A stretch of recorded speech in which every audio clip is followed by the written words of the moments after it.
Nandito po ako sa may Dimasalang Bridge. Ginagawa po niyo yung bridge na to. So, yung mga papuntang Blooming Street po, dito kayo dadaan. Sa may Simon Street.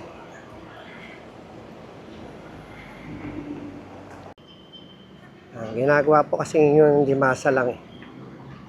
Under construction po. Dito po ang daan nyo. Ito po yung Simon. Bawal po yung mga malalaking truck po rito. Tarakit po tayo sa tulay.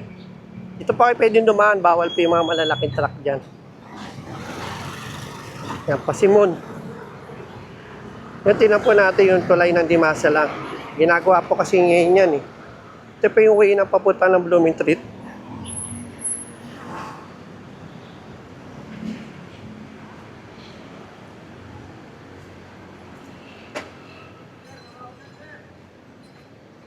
Ay, shout out. Ano po, 7-Eleven, dito na lang, ano po. Ay. Puro kayo sir, malamig, ikot po tayo. Sige, punta muna ako sa may Dimasalang. Thank you. Yan, may nagpa-shoutout. Tika 7-Eleven. Ito po yung Dimasalang Bridge. Akyatin po natin yan. Di po sila nagpapadaan. Sarado po yan. Kaya huwag niyo po pipilitin na umakyat dito. May daan naman po yung tinuro ko, Simon. Yung paway naman po ng Quiapo, wala naman problema po. Sa paway lang ng Blooming Street yung sarado po. Akit pa tayo sa tulay. Tila natin yung ginagawa nila. Road na to, ito po yung mga road limit nila. Load limit. Hindi masa lang.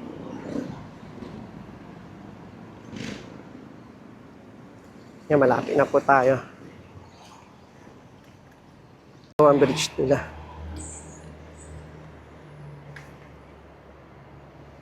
Ito na po yung gitna. Ito po yung ginagawa nila sa Dimasalang.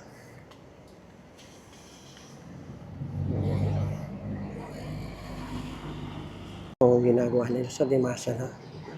Kaya hindi po sila nagpapadaan. Kasi matandang tulay na rin po kasi ito eh. Kaya sinusigurado ng gobyerno natin na safe na madadaanan.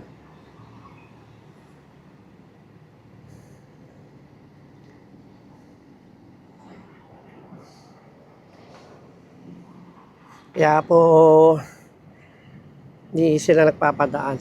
Yan po yung ginagawa nila sa Dimasalang. So pinatitibay nila. In-update ko lang po kayo sa may Dimasalang Bridge.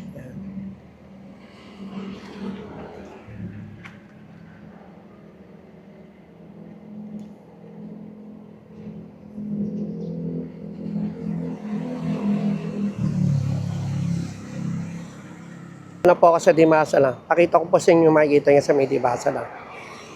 Tara, samahan niyo ako. Mga matagal po nawala sa Maynila. Ito po tsura ng Dimasalang. Pakita ko sa inyo. Yan na po yung Skyway. Kaya nakikita nyo. Yan yung Skyway na bagong gawa po. Sa mga hindi pa nakakapasya sa Dimasalang na nawala, yan na po yung tsura ng Dimasalang ngayon. Kasalukuyan pang ginagawa ipaway ng Blooming Street. Pakita ko po sa inyo ng new version ng Dimasalang. Na ginagawa po kasi yung paway ng Blooming Street eh. Ito po tsura nyo ng Dimasalang. So, yung mga paway ng Blooming Street po, hindi pa kayo pwede dumaan dyan sa may Simon Pondaan nyo. Kasi ginagawa pa nila yan. Yan, ito po yung Skyway, paway ng Bulacan naman po yan. Ito na po yung tsura ng makikita nyo sa ilalim ng Dimasalang. Yan. Yan, mga lumang bahay po yan. Pag umakyat po kayo sa tulay, ito po yung tsura. Yan, bago yan. Yung ginawa nila na yan. Kung para pag shake. New version ng Dimasalang yan. Yan. Yan, yun. Nakikita yung mga line-line na yan. In-upgrade din na yung Dimasa lang. Kaya kung matagal kayo nawala sa Pilipinas, maninibago na kayo. Yan ang po yung itsura ng Dimasa lang. Kung makita nyo po yan, huwag kayo mag-alala, yan po yung Dimasa lang ngayon. Yan po yung dinagdag yung Skyway. Yan ito na may papuntang Espanya. Tapos pakita ko naman sa inyo yung itsura ng Antipolo. Ano po niya, wala na po mga kabahayan dyan. Ito po yung ilalim ng Dimasa lang. Ayun, wala nang bahay rito.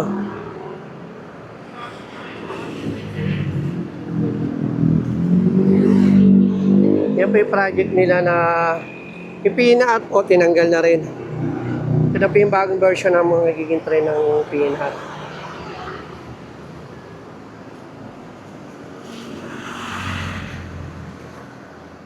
Yan na po makikita yung sa may Dimasa na yun.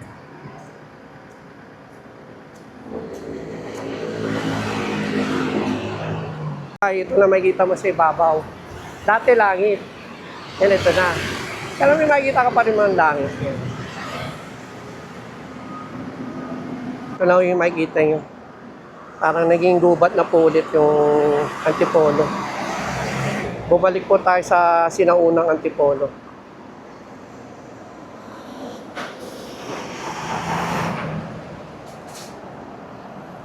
Ito po yung ilalim ng Dimasa lang ha. Yan po yung dating Antipolo. Yan yung Antipolo dati. Tapos puro building na po rito. Mga matagal po nawala sa Sampaloc, saka sa Dimasa lang. Ito na po yung itsura ngayon ng Sampaloc at Dimasa lang. Yung mga matagal na wala, na hindi na nila naabutan to. So pag pumunta po kayo sa Dimasa lang, sa Maynila, huwag po kayong mag-alala. Hindi po kayo naliligaw. Lang, syempre marami na pong pagbabago.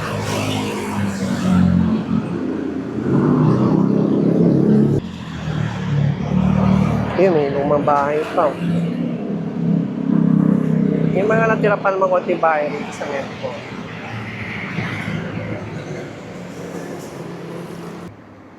Yun. Kita ko na sa inyo. Kaya pwede ka pa rin umakit sa tulay kung dito ka lalakad. Huwag ka lang lalakad dyan ha. Delikado. Dito safe ka rito.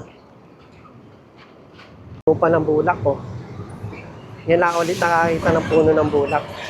Dati sa probinsya lang ako makakita yan.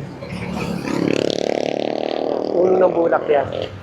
Pasayang kung puno ng mangga to, sarap tumita sana ng mangga. Lapit lang eh.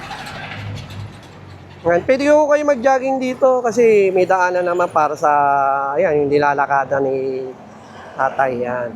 Pwede kayo dito maglakad-lakad, mag-jogging, mag-sightseeing. Pagbakit naman po kayo sa tulay, ito makikita nyo. Marami na pong bagong building dito ha, na-upgrade na po talaga yung Sampaloc. Yan na po yung na-upgrade nyo yan. Yan, may Winford na po rito. May casino na pala dito sa may Sampaloc. Yan, Winford. Sa mga condo. Marami na pong nabago rito sa may Sampaloc. Sa may Dimasa lang. Yan, tulad yan. Inaayos sila yung tulay ng Dimasa lang.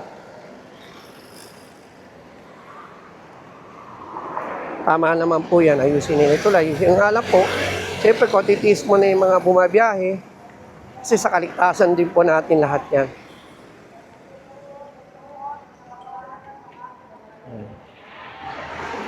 Ito po yung ilalim ng tulay pa rin.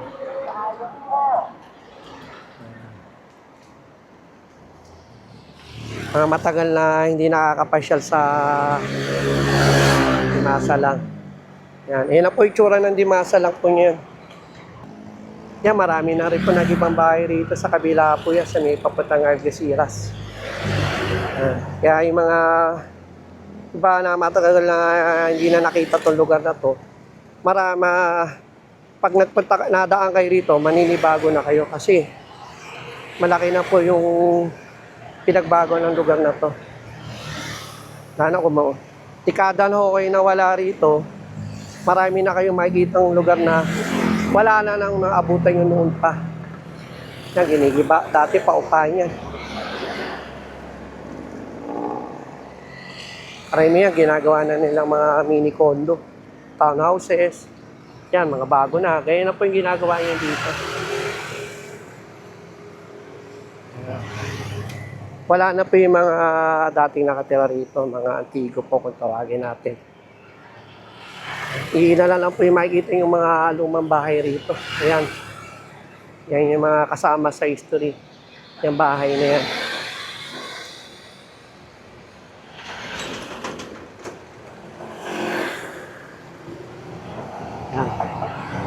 Yan lang yung mga alamat na bahay. Dati kasi sa Sampaloc, kung makikita yung bahay. Yan, yung new version, ito na po. Yan. Iba na. Upgraded na. Maluwag naman po niya yun kasi kiniliring po yan nila ngayon yung Simon eh. Yan, ganyan po kaluwag oh.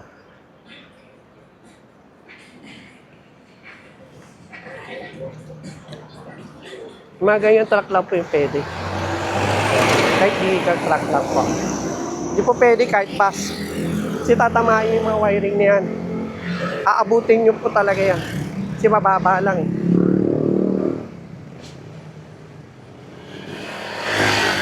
Dito po ang daan Simon po. Sa speed po ng sasakyan nyo, 30 kph lang po yung pwede. Kasi maraming dumadaan na bata rito. Yan ang piningit ng speed. Huwag po kayo magpapatakbo ng sobrang bilis. Kasi delikado po sa mga tumatawid po. Saka masikip lang po yung daan dito. Na-clearing na nga po yan eh. Ayan. Station work ahead. Ayan.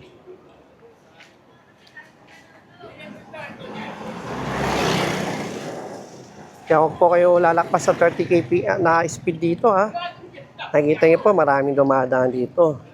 Para sa kaligtasan din po ng mga inyo sa yung mga tumatawid po. Sunod lang po tayo sa speed. Huwag po kayo lagi nagmamadali. Kasi makakarating din kayo sa paroroonan nyo.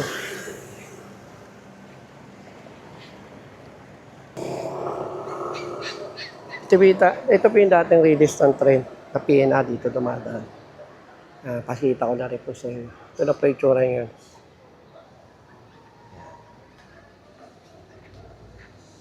Ito na po siya ngayon. Kasi in-upgrade din na yung PNR eh.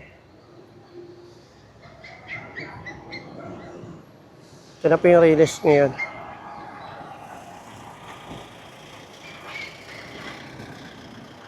Pag dadaan po kayo dito, alalay lang po kayo sa pagdadrive kasi minsan may mga tumatawid po na bata. Hindi natin control lahat yung mga nangyayari kasi maraming bata dito. Kaya po lagi yung iisipin. Nagdadrive po kayo. Ito na pala yung Antipolo ngayon. Dati maraming bahay rito. Kala po wala na. Yan na po itsura ngayon ng Antipolo. Naging ano na, wala nang bahay. Ito po yung ilalim. Eh, mga ganyan truck lang po pwede dumaan dito.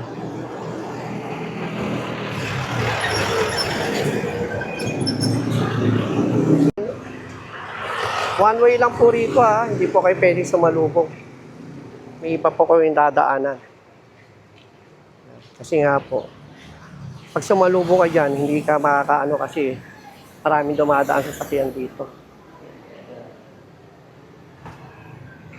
Sa clearing po kanina yung umaga to. Na operational itong lugar na to sa Simon. Mga ka-workpiece ko, hanggang dito na muna po tayo. Maraming salamat po sa mga viewers ko. Update ko kayo kung anong meron pa ako makikita. Thank you for watching.